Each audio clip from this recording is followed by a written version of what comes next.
Good evening. Pastor Bill Davis from Lakeshore Presbyterian Church will provide the invocation. If you'd like to participate, please stand at this time. Following the invocation, please remain standing for the Pledge of Allegiance. Mayor Pro Tem Ashford and members of council and City Manager Freed, it's a pleasure to be here, and I thank all of you for your service to Port Huron. It's a great city, and it needs great leadership to continue into the future. We are blessed to live here, and thank you for your service to this city of Port Huron. Let us bow in prayer. God, thank you for these leaders. May you lead them. May they have the humility to listen to one another. May they have the humility to listen to you. Give them the wisdom and the foresight to make decisions that will benefit the people of Port Huron today and in the future. And that will benefit the air and earth and water that makes this such a glorious corner of God's wonderful creation. Oh Lord, be with us tonight. May you lead us. Amen. Amen. I pledge allegiance to the flag of the United States of America and to the republic for which it stands, one nation, under God, indivisible, with liberty and justice for all.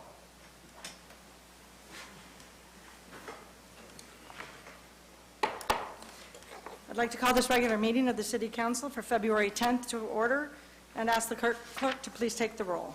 Councilmember Ashford. Present. Councilmember Beeden. Here. Councilmember Harris. Here. Councilmember Pemberton. Here. Councilmember Warden. Here. Mayor Pro Tem Archibald. Here. Before we move on to the minutes, Mayor Rapp asked that I remind everyone that she is not here tonight as an officer of SEMCOG.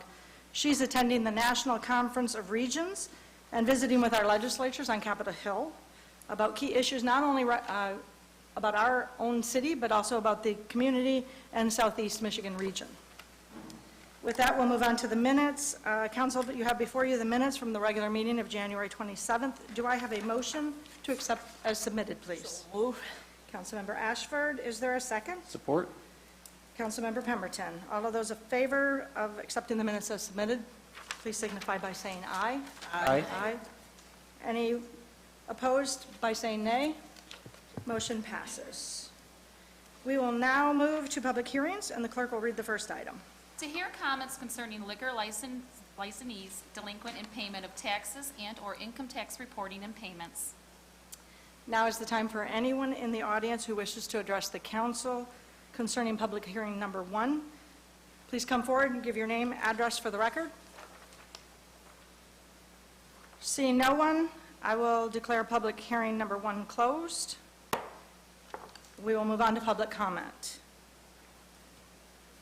Now is the time for anyone wishing to address the City Council on anything within our jurisdiction to please come forward. You have 4 minutes. Again, please state your name and address for the record. They're all making this very easy on me tonight. Seeing no one, I will declare public comment period closed as well. And we will move on to the consent agenda. Do I have a motion to adopt? Mayor Pro Tem. Yes, Councilmember Warden. The consent agenda, can you remove, I just have a question, number 5, the resolution 20-014 from the consent agenda. Anyone else? Do we have a motion then to adopt the consent agenda as changed? So moved. Councilmember Pemberton, is there a second? Support. Councilmember Beeden. The clerk will take the roll. Councilmember Ashford. Yes. Councilmember Beeden. Yes. Councilmember Harris. Yes. Councilmember Pemberton. Yes. Councilmember Warden. Yes. Mayor Pro Tem Archibald. Yes. Those items adopted under the consent agenda include receive and file notification from the Michigan Liquor Control Commission that an application has been received for a new SDM license issued under MCL 436.15335 at 1251 Water Street. Resolution number 4, confirming the city manager's reappointment of Lori Sharon to the Downtown Development Authority with a term to expire February 9, 2024, and the appointment of Georgia Baldwin to fill a vacancy on this board with a term to expire February 9, 2024. We will move on to from the city manager. At this point, if there is no objection, we'd like to take items 1 and 2 at the same time, and the clerk will read the first and second item. Point of order. We're taking them at the same time. I can remember there was a time there are 2 different bids from 2 different places. That is correct, but one item is no good without the other item. Okay, So if we don't do one, there's no need for the second. Okay, and so is that why the first one, 003, says you're voting on 2 in the memo here? Yeah, you're voting for 2 different pieces of equipment. Oh, The okay. tracker and the implement. All right, so that makes it legitimate. Okay. All right. Accepting the bid from TNT Equipment in the amount of $195,790 for the purchase of a 2020 New Holland agricultural farm tractor for use by the Utilities Division, and accepting the bid from Hudels Incorporated in the amount of $94,960 for a 2020 Noon 4000 vacuum slurry tank for use by the Utilities Division. Do I have a motion? So move. Councilmember Ashford, is there a second? Councilmember Beeden, is there discussion? Madam Mayor Pro Tem, in your packet, you have a lengthy memo regarding our biosolids program that we've been doing since, I believe, for 15 years ago now. This has been a purchase that we've seen coming. You have our current application and tractor. The one thing that's nice about the way they've bid this out is you can see our current model, it's all one unit. Meaning, if the unit breaks, you have to buy a more expensive model that does all in one. By breaking down to 2 different pieces, meaning you have the tractor and the implement, we now have a tractor that can be used for multiple purposes and the implement that can be repaired for a much longer time. If either one of them goes bad, we can replace the tractor or the implement. We don't have to do them both at the same time. Whereas with this rig, you have one function vehicle that if it breaks, you have to replace the whole thing all at one time. Witter is here if you guys have any additional questions that haven't been informed in the memo. This was a budgeted item at $325,000. Put both items together, it's slightly over budget, but we can account for that in the budget amendment. Any further questions? Mayor Pro Tem, Councilmember Harris. I guess my question is, and I looked this, I'm sorry, it's kind of away on vacation, but I want to take and reevaluate, maybe if we reevaluate this program, you know. We're taught right now, and I looked at as a combination of all this stuff kind of shutting down at the same time with the biosolids that produces methane and electricity out to our landfill and stuff. I just wondered if maybe a little change in direction rather than putting this stuff on the farmers' fields and stuff, if we put it through the biosolids place out there at the township and kind of show that we're a little proactive. The reason is basically what I'm thinking about, and I looked at some of the information that we figured that we're putting 1,500 hours of man-hours a year to put this stuff, applying it on the fields. And with the biosolids program that the county has, if we haul these biosolids that we have at the waste thing and put them out into the landfill, we're going to generate electricity and things like that, and it's also probably going to reduce our budget probably by 20–30% to get rid of the solids. So it was just something that I thought about. I don't know if anybody has any comments. Like I say, I didn't get a chance to find out what it cost to put this stuff in the county landfill, but I think it's something we should look at before we spend this kind of money. So I appreciate the question, Councilman Harris, but when we did this 15 years ago, we did a complete comprehensive study on this. This is literally saving us millions.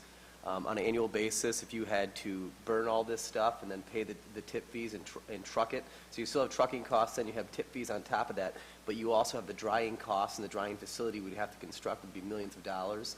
This is the cheapest, most cost-effective way to handle biosolids. That's why we began doing this. Even with the trucking and the manpower, it still saves us hundreds and hundreds of thousands of dollars a year doing this. It would be significantly more cost to dehydrate, to cook this stuff, and then take it out to the landfill. Okay, thank you. And I can send you that report from 15 years ago if you'd like. No, thanks. Any other discussion? The clerk will take the roll. Mayor Pro Tem. Sorry.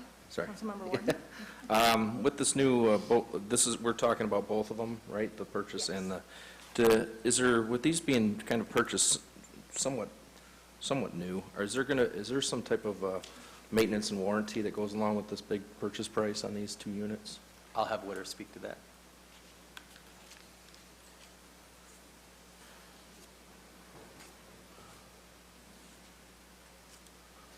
Good evening, Mayor Pro Tem, council members. Yes, both pieces of equipment do come with manufacturer's warranty. I don't have that right in front of me, but being a new piece of equipment, it's like a purchase of a vehicle or anything else, that there's certain things covered by warranty for a certain period of time. Okay, yeah, because I appreciate the summary background and how many hours and then additional costs, and I'll break down potential savings of having our staff working on that, just this type of purchase. Just hoping maybe you can follow up with me after, or send it to us after, kind of what the time frame, how many years, or labor's, what's included. Sure. I appreciate it. Thank you. Any further discussion? The clerk will take the roll. Councilmember Beeden? Yes. Councilmember Harris? No. Councilmember Pemberton? Yes. Councilmember Warden? Yes. Councilmember Ashford? Yes. Mayor Pro Tem Archibald? Yes. We will move to, from the city manager, number 3, please.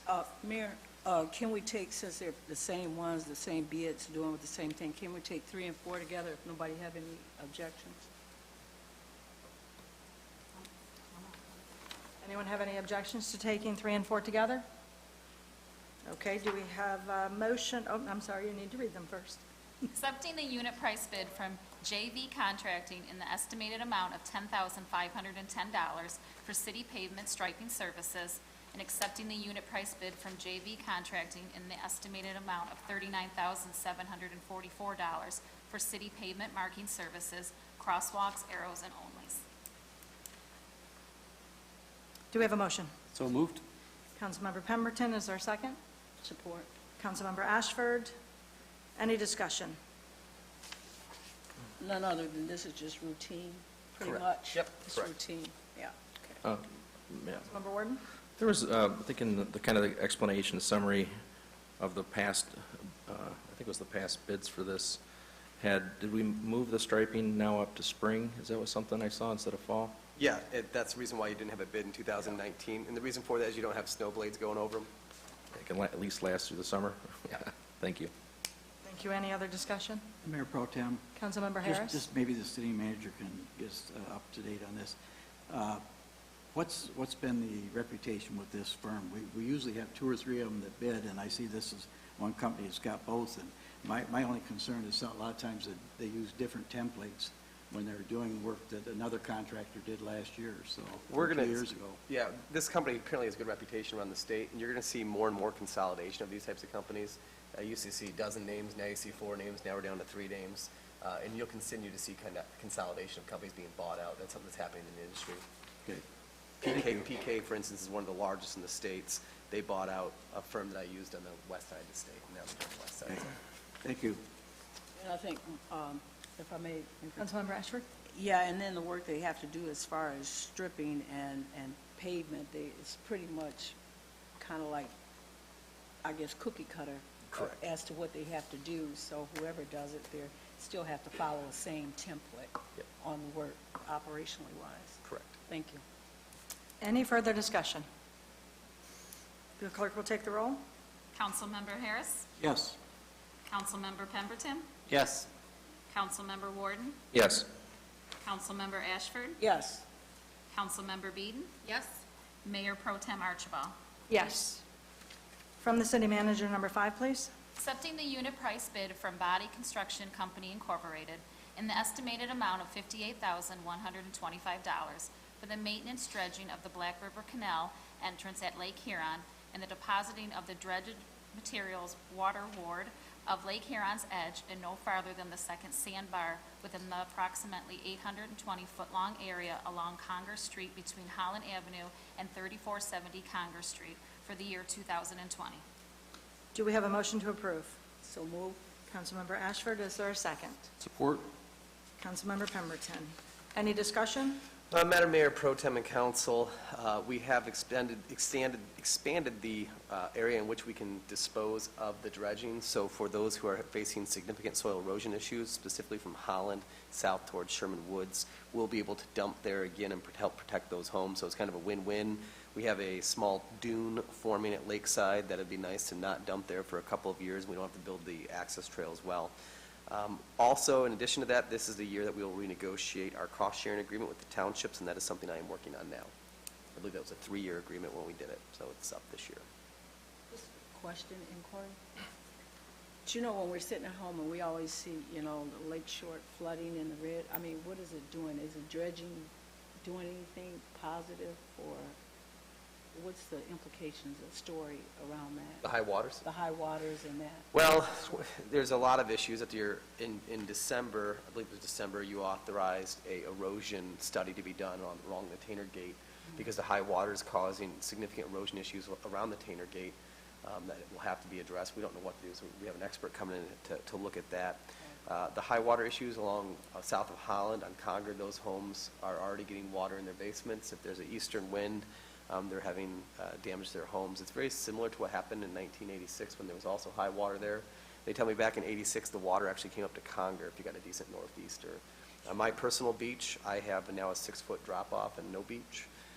So it really just depends on where you're at, if you're close to a jetty, if you're not near a jetty. So it will get worse. One of the concerns we have is we would close the Tainer Gate and we could allow the Black River to rise a little bit, and then we would get some head pressure, and you could open the Tainer Gate and kind of flush it out once a year. And if we timed it right in the spring, we'd get like our first dredging almost free because it would blow it out. Well, the issue with the high water levels, we don't have the room or capacity in the Black River or the canal districts to raise that water up. So if you're 12 to 24 to 18 inches higher than normal, we can't raise the canal level any higher. I think there will also be serious issues this summer. If you have a boat that fit underneath the Tainer Gate for the last 3 years, there's a good chance it's not going to fit this year. Most pontoon boats won't fit. The clearance under the Tainer Gate is remarkably low because the water's coming up so high. So I think a lot of boaters are going to find out that the canal is no longer an option for them this summer. So a whole host of issues there. Okay, and then the number of times dredging, you got to be determined here, so is that based on the weather also? Yeah, 3 years ago, we dredged it. They started dredging on Thursday. They were done on Sunday. They left their hydro hoe there for a couple days until they picked it back up. Before they could pick it up, it filled back in. That was a nightmare. Some years we dredge once, some years we dredge twice. Sometimes we have to do an emergency dredge in the middle of summer. That's really where the cost-sharing agreement got spurred with the townships when it got to be an undue burden on the city. So, yeah, we'll do one scheduled is in, I believe, late May, and then we have a second one tentatively scheduled on the books for middle August, late September. Oh. And the state sets the window for when we can dredge. Okay, and did we get any complaints about the end of Holland, you know, where the beach is, where they dump stuff? Or? No, the residents were very grateful. I'm one, and I wasn't grateful. That they got the sand, yeah. Yeah, the sand, yeah, Yeah. joking. Okay, thank you, thank you. Any further discussion? Mayor Pro Tem? Councilmember Warden? Just the little spreadsheet here of the dollar amount per cubic yard, you know, we see it over, which I appreciate, seeing the kind of trend here and since 2009 and then through 2016, even 17, you know, $6.45, $7.90, you know, per cubic yard. And then we had this big jump in 2018, probably by supply and demand, I would imagine, up to $16.50. Last year, it looks like it was at $9.25 per cubic yard, and this current new bid, the way it calculates out, it's up 22% from last year. I'm just wondering, is it just, is this, I guess we have to take what's available out there. Just wondering if that's somewhere within the market It is, and if it's not sand, if it's concrete, if it's anything we're doing in the trades and building right now, because of the shortage of both labor and the demand, we're seeing costs skyrocket on every project we're doing.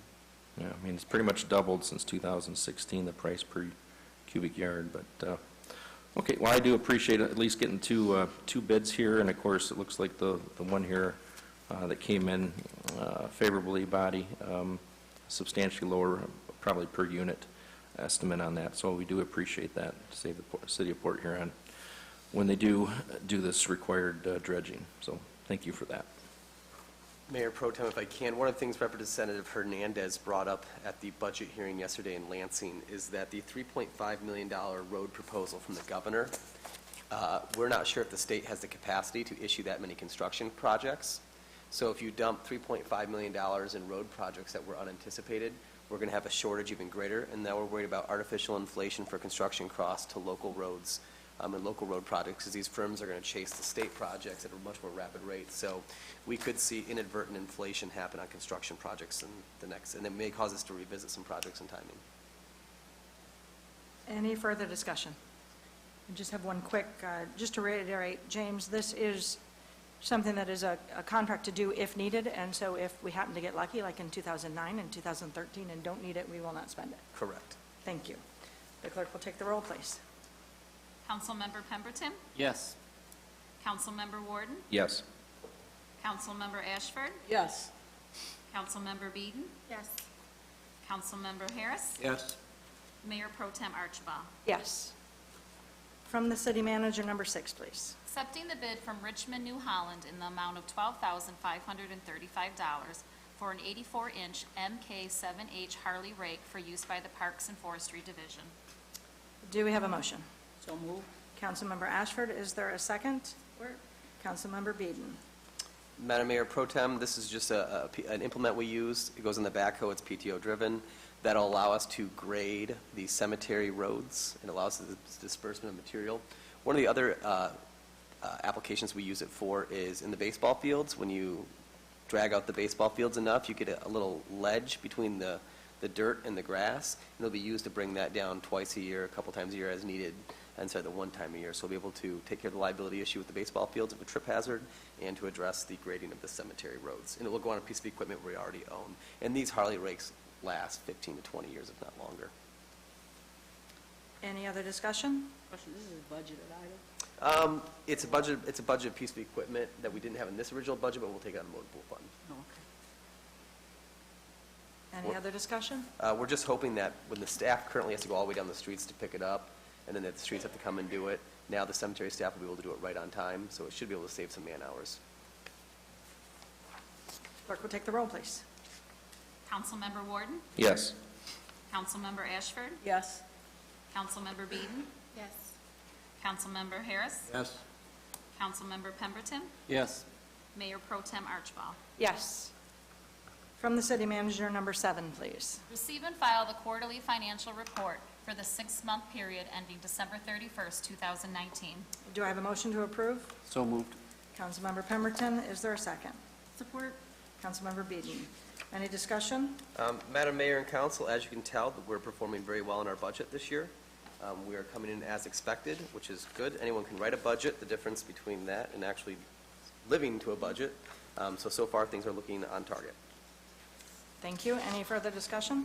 Yes. Councilmember Ashford.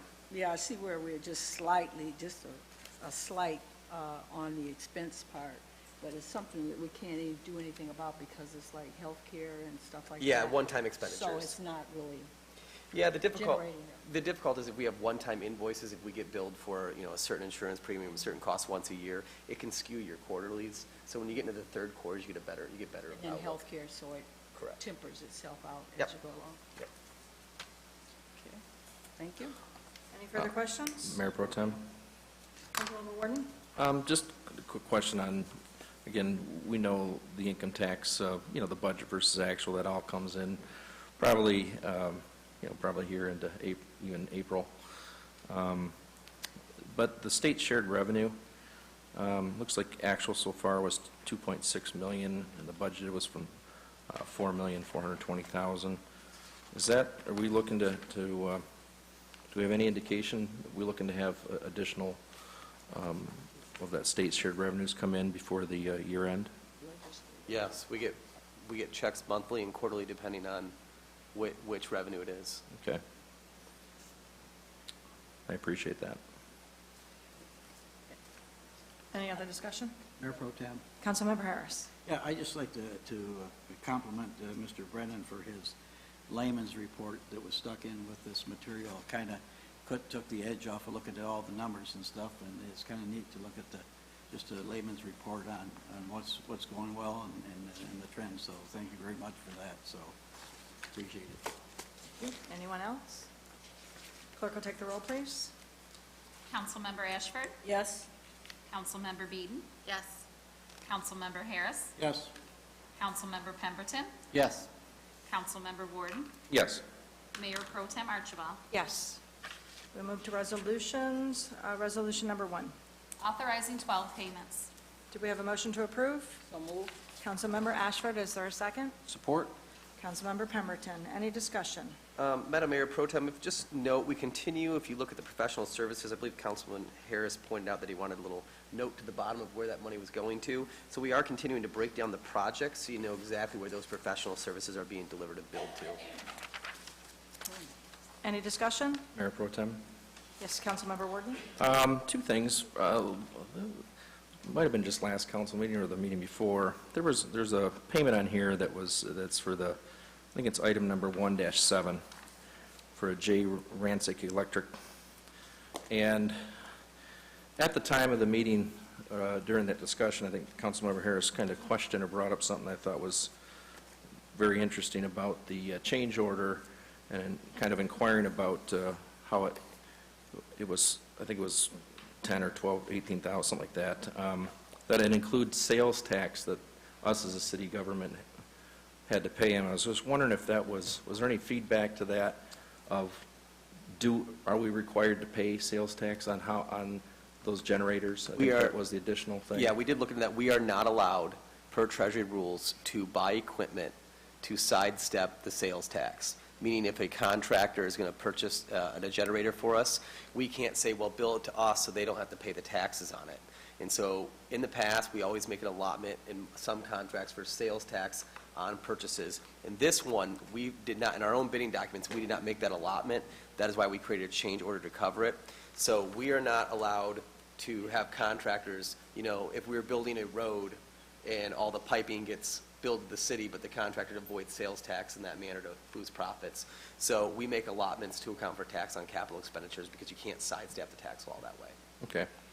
If we were to buy it directly and we were going to install it ourselves, we could avoid sales tax, but we can't have a contractor do all the work, purchase it, and then bill it just to item to us to avoid sales tax. I appreciate that follow-up. And the other thing is on number 1-11, Sanctum, I think this is that garage, the maintenance garage, the new one that was built there on the west side of the filtration plant, and I think there's been a few change orders from the initial one, and then I think I don't know if there was even a change order for it, but I did, in the summer sometime, I saw that they were actually taking off all the brick, and the guys were going to re-brick the outside. It was different masonry, so they were fixing or correcting whatever originally was done. My question is, with this adjustment, but even as an example, there was additional, structural things that needed to be put in. That was part of the last change order, and drain for the roof and so forth. I noticed in your update as well, your monthly update in December that you sent, that even though I'm assuming this is now complete with this payment, but it still says this new building with everything redone, it says that the roof is leaking in multiple places. And I just was wondering, kind of, you never know, but I'm just wondering if there's something to learn from this of the process so we don't have something brand new that we're now having to deal with, these changes after it was kind of originally built. So it was design failure, design flaws. So there's a reason why there's staff changeover and those people are no longer here. So we hold people accountable. So they're gone. But the issue is the building must become to standards. And so we've worked with a structural engineer to adjust the building to meet our standards and meet the guidelines. And so that's what those additional costs are. The brick was just bad craftsmanship. And if it was your own personal house, you would make them redo it. There was no cost to us to have them redo that brick. So we had them take all the brick down and do it properly. But yes, this is the end of it. But we are working with the contractor right now to address the leaking issue. And I think Witter will speak to that if you want.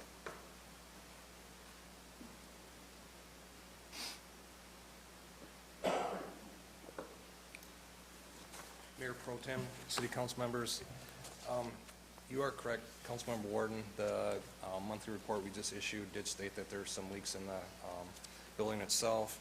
We've had our design engineer bring a couple other individuals in to take a look at it. Based on the plans and specs that we put together and what the contractor built, it seems to resemble what's in the field.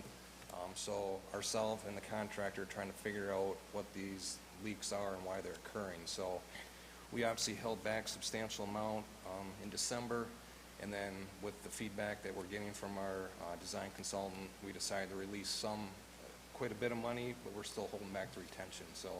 Yeah, just wondering, is there any pitch on that, even though when you drive by, you see the brick goes up? Yes. But is there any pitch from, you know, from Absolutely. north to So south, or? It pitches from east to west and then drains down, but there's parapet walls that make it look like it's Right. Okay, yeah, I just was wondering, because I was just thinking of that brand-new place. I saw the progress. We think we've narrowed it down to the top cap that was placed on top of the Okay. brick. Yeah. So there's been research with the manufacturer and our consultant trying to figure out what's Okay. going on. I appreciate that info. Thank you for staying on top of it. And anything, you kind of learn from things, you know. What could you do, what could we do next, or next time, maybe involved, or try to figure out. Usually don't have this type of problem, but at least we're getting it fixed. Thank you. I'd say it was a fatal design from the onset. Bad design, bad engineering, problem fixed. Any further discussion? Just a comment, Mayor Pro Tem. You know, my question when I brought up originally with Rancid Electric was the fact that, you know, I can't call it fraud because it isn't fraud, but it's, to me, it seems an artificial change in the bid process. You know, I think the bid process, when they bid on it, they should figure out what it costs for the product to them and make the bids. But what it looks like here is this company, let's say it bid $300,000, and the sales tax on $300,000 is, what, $18,000. And if you don't figure that in your bid, you get a bid at $300,000. And I think then to come back afterwards and ask us to pay this $18,000, just, I don't know, it just seems questionable. I emailed the Department of Treasury again today because I wanted to get some specific information. I've been trying for the last week to get something in. And I'm just reluctant to move on this until I get some real information, because it really seems that this is giving somebody an opportunity that might catch on. Other places say, well, right, you know, this is going to be a slow bid, so we won't figure our sales tax in on these shingles or these pipes and stuff like that.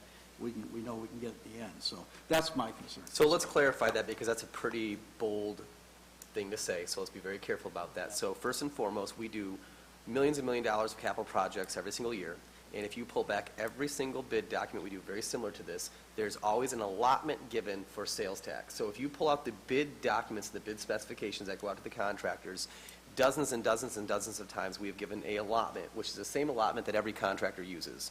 So whether you were the low bid here, it wouldn't have changed, because every contractor would have gotten that allowance in the bid documents for sales tax. It's a universal price that every contractor would have gotten. So there was no one contractor got it and no one else got it. That would be unfair, that would be fraud and illegal. That is not what happened here. So if we pull out similar projects, lift station projects and building projects that we've done all the time, there are allotments in there to account for sales tax. This is nothing unusual. This is done dozens of times a year. But the city cannot sidestep the sales tax by paying for materials directly, so a contractor doesn't have to pay it. So in this case, no matter who would Who have would gotten the have gotten bid, the they would have had contract? to come back They for would the have sales got- tax. Correct, no matter what. Yeah. Question, in your regular bidding process, not the sales tax or Yeah. whatever, do you configure that, like, Correct. If we before specify the we want process this itself? generator, this machine, or we want this thing in the bid, yes, we do. So that is factored in there, and so it's anticipated that Correct. you would get, okay. Correct. Especially if it's single source and we're going to build a switch gear or something like that, we want this switch gear, we put allotment in there for that specific sales tax. This was an error on our part that we corrected afterwards. Oh, okay. And then when we had that run-of-the-mill where the change orders were just going haywire, that was our bad? Or Which was that, change order? the change orders about two meetings ago that I had brought up, where, you know, the change orders were really up there in thousands, 58 and all that? That was, Remember that? was that for the building?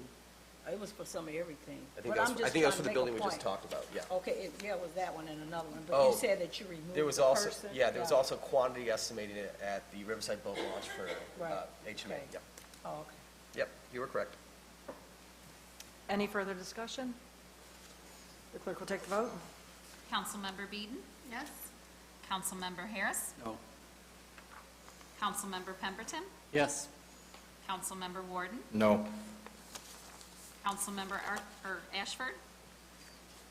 I'm used to her Oh, first. okay, for that to happen. So Councilmember Ashford? Yes. Mayor Pro Tem Archibald? Yes. Resolution number 2, please. Approving the multi-year agreement with Intertech PSI for professional construction material testing and inspection services. Do we have a motion to approve? So moved. Councilmember Pemberton, is there a second? Support. Councilmember Ashford? Any discussion?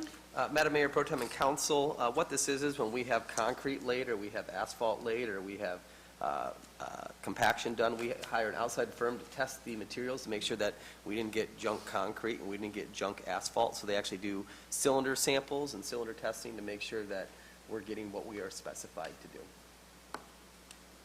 Any questions from council? Mayor Pro Tem? Councilmember Warden? It just, this testing is a, great thing that we need to have to, again, for quality assurance of what we're getting. I'm just wondering on a different level, has there been, again, with the big thing in Lansing about how they want to redo the roads, they're going to be $3 billion worth of road projects, and, has there been anything coming down that's changing basically the composition or what people have proven to maybe last a little longer? I know they're always talking about what may last a little longer for taxpayer dollars. I'm just wondering, has there been anything that comes down there? And of course, with these guys doing the sample testing, they're going to be seeing if that, whatever we order or whatever's supposed to be in that composite mix. Our engineering firm is constantly adopting and reviewing best practices that emerge around the country and state. MDOT puts out guidelines for constructions. There's also engineering guidelines and standards. Those are evolving every year and every 5 years as processes get better. Concrete today is very different than concrete yesterday. HMA, the asphalt mix we use is very different. Some of it's configured for certain levels of traffic, certain levels of weather.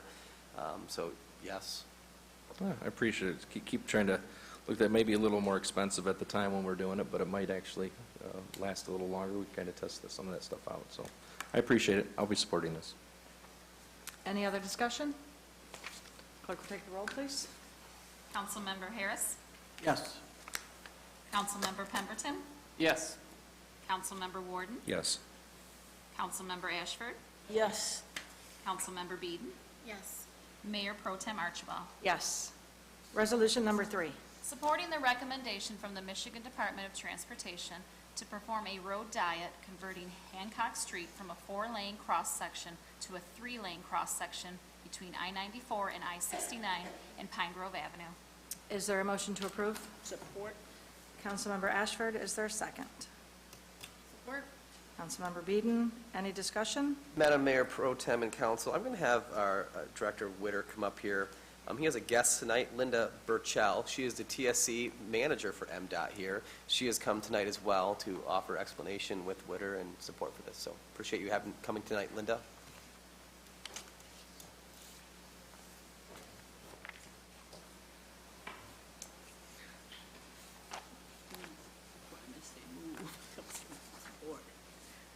Mayor Pro Tem, City Council, as the resolution reads, back in July of 2019, the city received a complaint from a motoring citizen.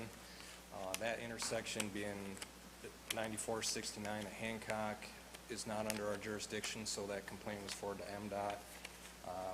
I worked with Linda. She and her staff had looked into it and came back to the city, being through myself, asking if we'd consider a road diet on this stretch of road, Hancock between the Expressway and Pine Grove. There's internal discussion with my staff and also the Police Department and Traffic Safety Committee. We were in support of it, so then I reached back out to Linda with MDOT, and the first step for them to proceed with this is to bring it before the local governing body to get their support, and if they do get the support of the local governing body, then they put things in motion on their end.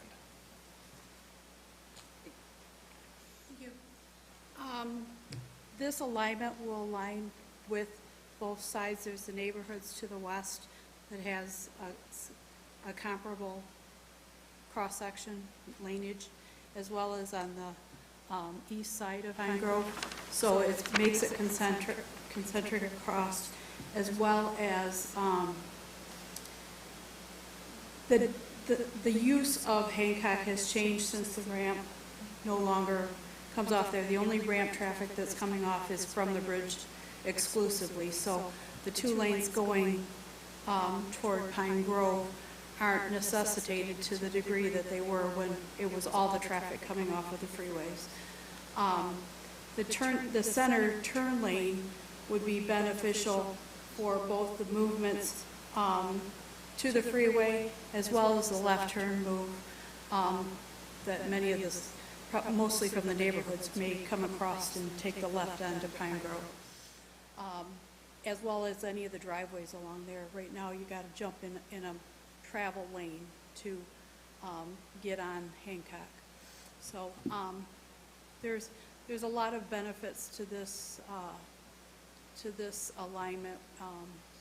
So we were just looking at, and my understanding of the initial complaint was the turning movements when at the west end of that block. Some people go straight, some people turn from the outside lane, some people turn from the inside lane. Drivers weren't clear of where people were going, and they were assuming that, oh, this person's going straight, and then they turn and things like that. With the 3-lane alignment, you'll know that, this is an eastbound lane, this is a westbound lane, and this is a turn lane. So it should be good for all of those reasons. Does anyone have any questions?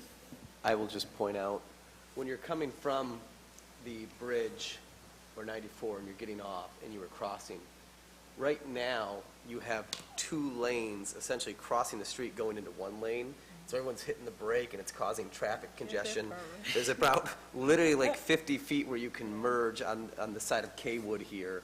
And so by aligning these lanes, you're not going to have traffic being rammed into each other. The people that are going through? Yeah. Yeah, That's where I exactly. go from my McDonald's every morning, so I get caught in it. That's not good for you. Does anyone on council have any questions? Yeah, so this won't, so Councilmember this won't Ashford. hamper the flow of traffic in any way? It should improve the flow because everyone will know what the movement is based on the laneage that they're in. Okay, so that's the diet. The diet means, right now it's a 4-lane section. You have 2 eastbound and 2 westbound. It's going to 3. So you Okay, have so- 1 eastbound, 1 westbound, and a turn lane in Okay. that center section, Okay. middle of the road. Yeah, and what I didn't understand, what was the initial complaint? What was the initial? It sounded like it was the confusion for the westbound traffic, that there's 2 lanes. Sometimes both lanes make the left towards the freeway. Sometimes they go straight. There wasn't that clarity of use of the lanes. Okay, and she's right, because when you come up there, you could go either this way or that way or over in there. Yeah, I understand that. It is a confused. So that it would be more clear, the assigned usage of the lanes in this configuration. And the striping will show that? That's how you plan on doing that? Oh, okay. Will there be any signage, or I we don't just know have if to we have figure? signage or not in the plan, but Okay. it'll be at least, sometimes we have like initial signs. We don't like to put out a lot of signs because we like people to keep their eyes on the road. Okay. So the more signs that you put. No, I meant you're Yeah, changing it now. I know. I just There meant may be some temporarily, initial so- signs, there may be some Correct, initial yeah. signs, but maybe not so Yeah, so no, I much didn't mean long-term. no, Yeah. long-term. Yeah, Thank you. yeah. Any further discussion? Mayor Pro Tem. Councilmember Harris? I guess the only thing that confused me about this is I'm looking here at what we got here, and I was looking at the one drawing, and it accurately represents the intersection. But the other drawing that we got in our package doesn't seem to represent anything in the area. There's no structures in here that match.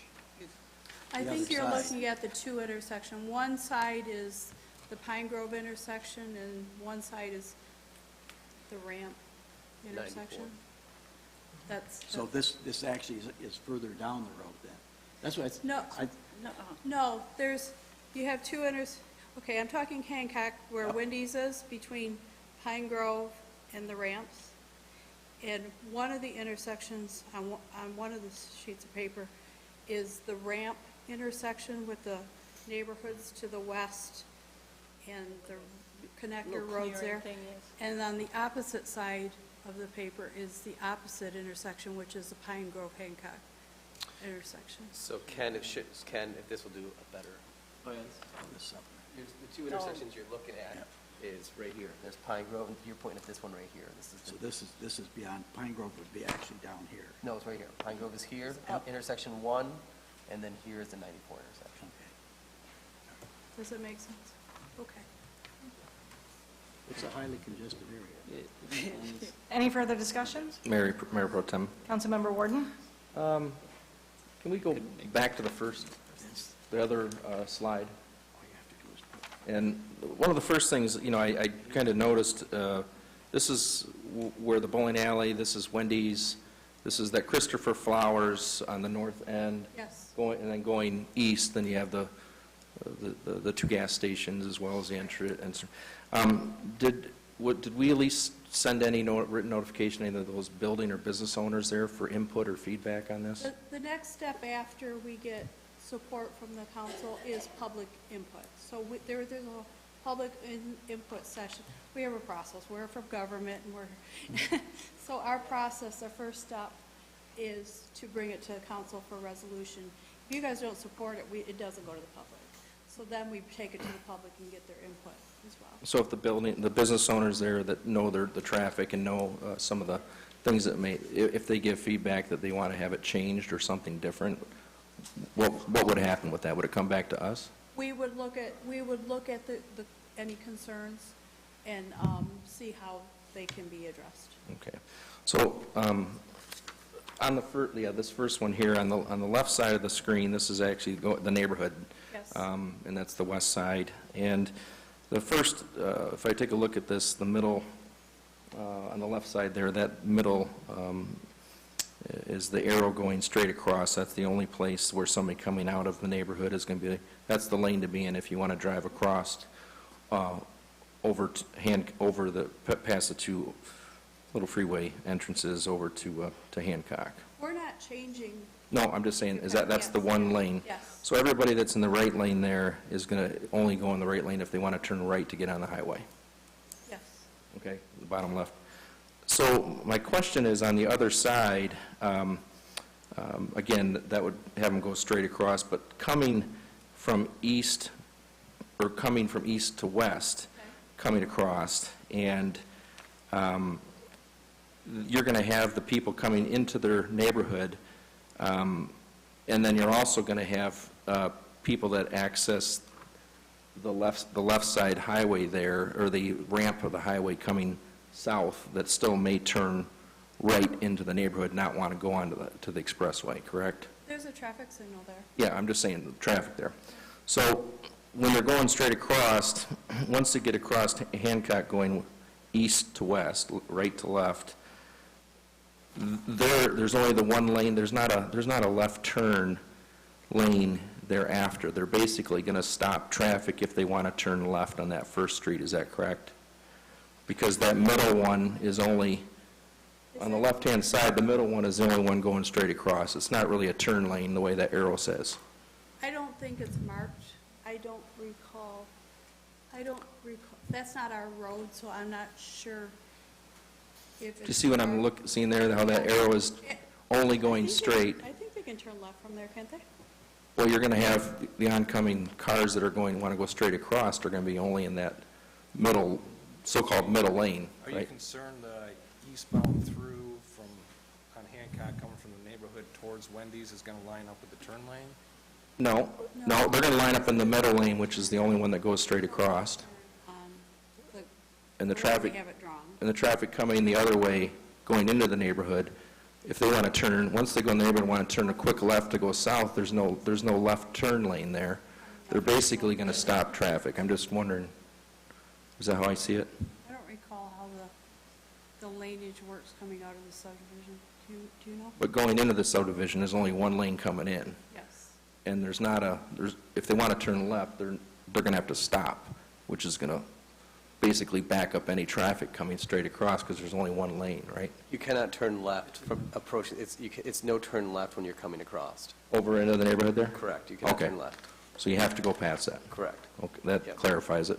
You might have a trick. I wasn't I'm familiar sorry. with the traffic coming out of there. Okay, I just, seeing the arrows, I just wanted to clarify that question. There's always Uber. There's always Uber. And the nice thing with doing this with pavement markings, if something's not right, then you can go back and adjust pavement markings and striping and arrows and that sort, so. It's the same road width. We take off the old pavement markings and clean it up with fresh new markings. Okay, thank you. Any further questions? The clerk will take the roll, please. Councilmember Pemberton? Yes. Councilmember Warden? Yeah. Councilmember Ashford? Yes? Councilmember Beeden? Yes. Councilmember Harris? Yes. Mayor Pro Tem Archibald? Yes. Resolution number 5. Confirming and approving single-lot special assessments for fines, assessments, and/or the cost of removing blight, blighting factors, and/or the cause of blight, as well as the abatement of the nuisances. Is there a motion to approve? So moved. Councilmember Pemberton, is there a second? Support. Councilmember Ashford. Any discussion? Mayor Pro Tem? Councilmember Warden. I took this off. So I saw, just as we, like last meeting and, throughout the year, we get feedback from, some of the different, whether it's a blight enforcement or different things throughout the years. When I was looking at this list, there's an awful lot of this list that's, open storage and landscaping. And I'm just looking at the volume of this, that finally, these are people probably that had sent the notices. Is this something that the city has had to go out to hire a contractor, or to, if it's landscaping, is that considered like mowing the high weeds or grass? Is that what, if somebody can give a little description on these, not each one, but just an idea of what these might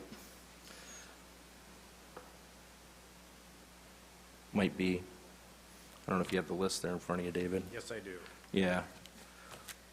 Mayor So- Pro Tem and Council, these represent the fines and fees and costs that are administered through the Administrative Hearing Bureau process, and the hearings officer has assigned. You are correct. That does recover our cost in the case of landscaping, where we're now having to send a contractor out to remedy the situation.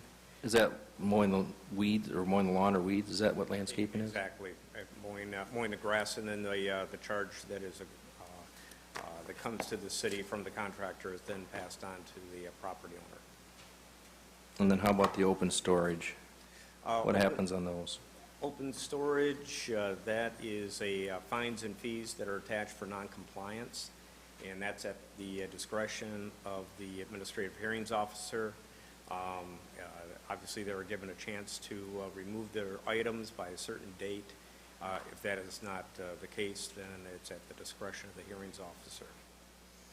Okay, just as we, kind of see in feedback, we just had one, I think, last meeting. Somebody came forward and said they were kind of having, brought to our attention some issues that they were having, or they feel they were having on their behalf. And I just want to, as long as we keep on top and understand that the feedback we get also, when you start seeing this many, it seems that maybe there's something else we can improve on, or something to do to adjust it so it doesn't have this many just for, I don't know how many there is, 2 pages of them, right?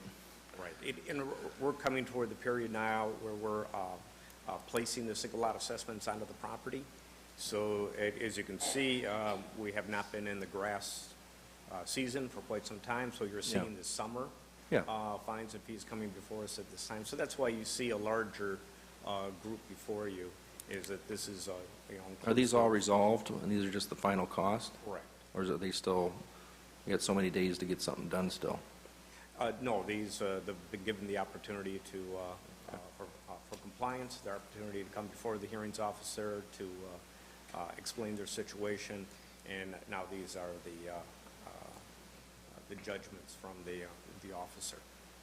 Okay, thank you. Madam Mayor Pro Tem, I'd just add as well, these are not your typical fix-it tickets. We have significant, the administrative hearings give significant time and work plans, and you can come meet with the hearing officer. These are people who simply refuse to comply with our ordinances and laws. We have some people who have mental health issues where there could be hoarders. David was on a property, I believe it was on 13th Street, you got a court order to go in and clean out what was nothing short of a hoarding issue, which was a health and human safety issue. And so these, out of 12,000 parcels, it's really not that many. But that it is what gives our code enforcement the teeth and the ability to have compliance. Because if we don't hold people accountable, they will just simply continue to ignore the law.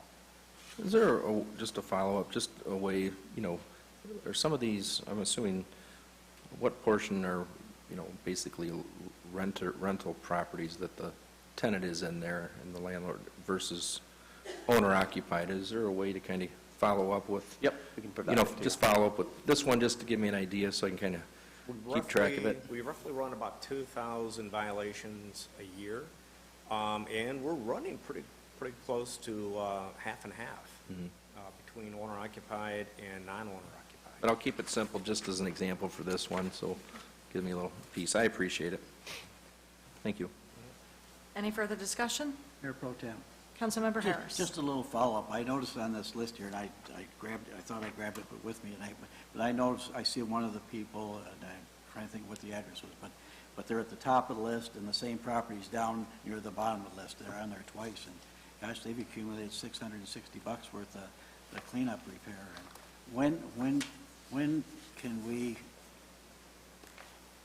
actually get enforcement? I'd rather get enforcement than fines, but it's a toughie, I mean, in the winter, I see it, a lot, and people just, they don't come out of the house, and they just leave everything as it was, but it kind of stands out that evidently the fines aren't the only answer, because some of the fines aren't working, so. If the fines are not working and they're not complying, the other remedy is we will actually send a crew out to clean and remove the items that are causing the issue. We have a property, I believe, on 13th Street that's on this list that was the case, and I believe we were somewhere in the neighborhood of 4,200 in costs, and roughly, I think, 3 or 4 dumpsters of items were removed from the property. So when and that is the process for the Administrative Hearing Bureau, is that it does give us the latitude of we can use enforcements, either with fines or actually taking action ourselves, or if they come into the court, the hearings officer will listen and give them time if they request it. Yeah, what I don't want to see the city of Port Huron doing is end up being the owner of these properties, I mean, there's other communities out there that have tried it, with the fines and repetitive and things like that, and they end up with some of these people's properties, and we don't want the properties. No. We just want things. Compliance. Yep. We want compliance. So, David, do me a favor, take the most expensive assessment and send a briefing out with photos of that case to the council this week. Okay. I want you to get a sample of just what this is, because you're looking at numbers. So let me send you out just a case sampling, so you can see the amount of hearings, the amount of corrective action time we gave them, the complete disregard for our laws, and then photos of what was actually cleaned up. So let's send them a case study so they can look at a sample. Be glad to do that. Thank you. thank you. Any further discussion? The clerk will take the roll, please. Councilmember Warden, Yes. Councilmember Ashford, Yes? Councilmember Beeden. Yes. Councilmember Harris, Yes. Councilmember Pemberton, Yes. Mayor Pro Tem Archibald. Yes. This concludes the business of our regular meeting. We do have one announcement. A special city council meeting will be held on Tuesday, February 18th at 6 p.m. in Conference Room 408 to discuss the goals and priorities for the next fiscal year. I would note for the public, if you have anything that you would like council to consider, you should reach out to one of your council members sitting here to provide them with that. Does anyone on council have anything else they would like to mention? Mayor Pro Tem, Councilmember Harris. I just want to go off protocol right now, and I just wanted to say that congratulations to Linda on our 53rd anniversary, so thank you. Oh, you and your wife. Congratulations. On Valentine's Day. Oh, Valentine's anniversary. That's awesome. I won't be able to get in the house now, but Oh, Linda Gidding. Does anyone else have anything they'd like to mention? That's good. Madam Mayor Pro Tem, if I could, I spoke with the mayor this afternoon. She is in D.C. She's not here, so we can brag for her. People forget, she's the chairman of the Michigan Mayors Association.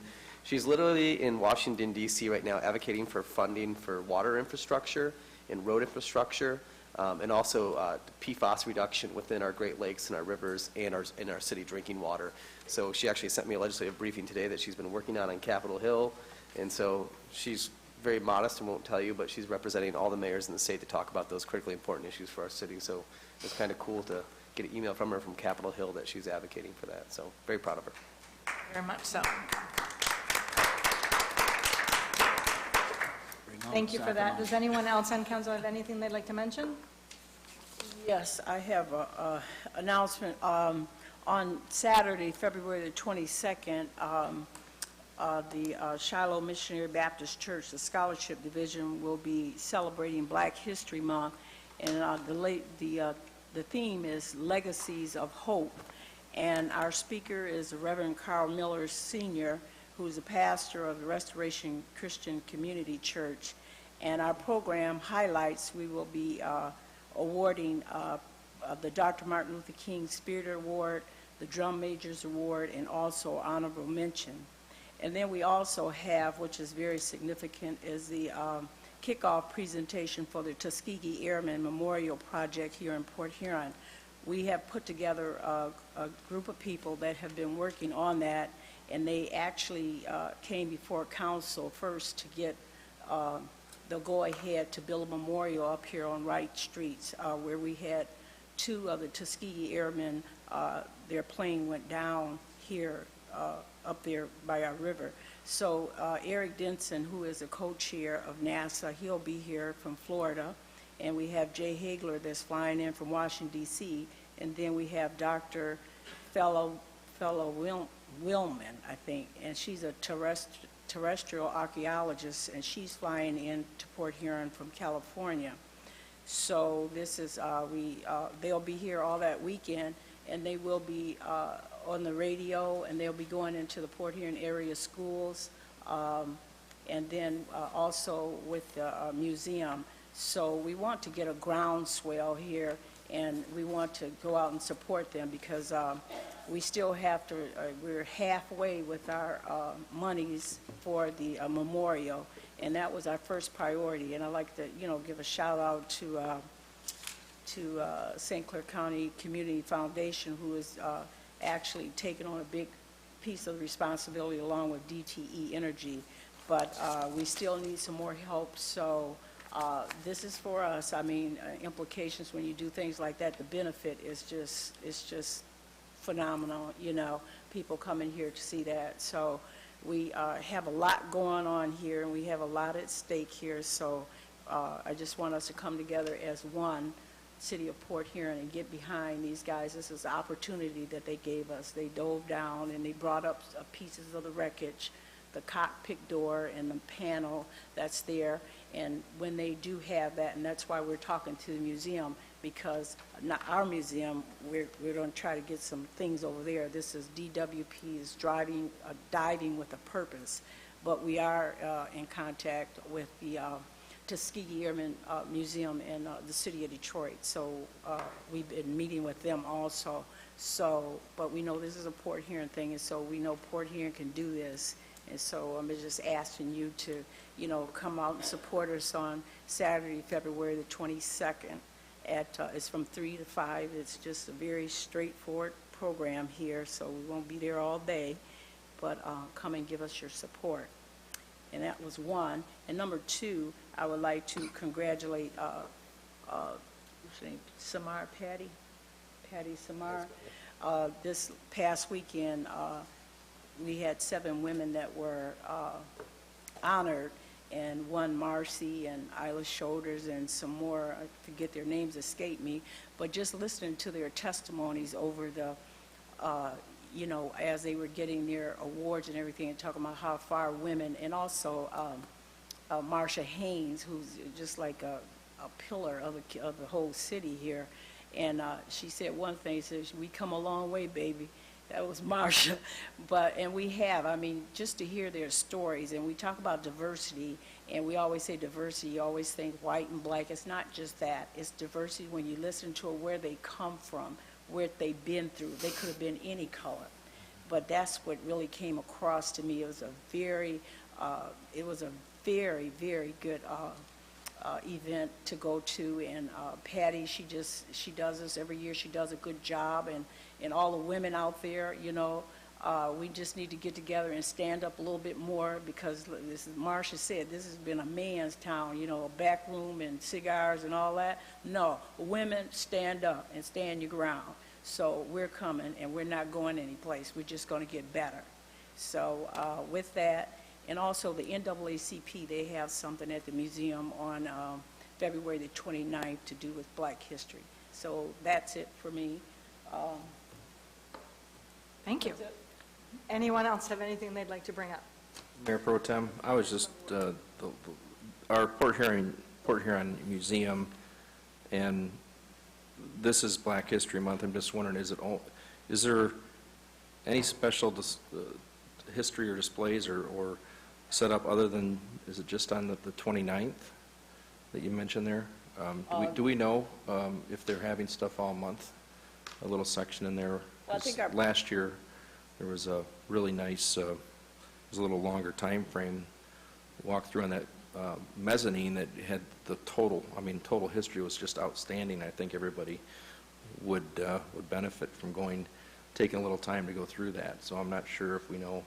Well, on the 29th, I think that's when, Just I don't one know day. if they have, I don't know what extent, Yeah. but it's called Collections in Black. So if you want to see that, I think you should go there. Yep. And as for Shiloh, we have a showcase of the black things there. So that will be on that Saturday, along with the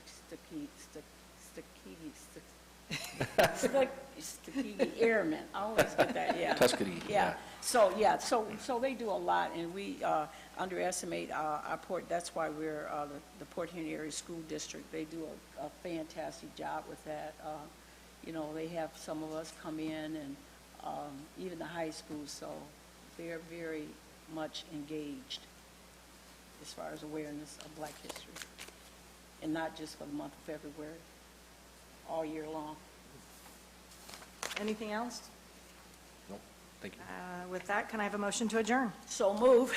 Thank you. Meeting adjourned.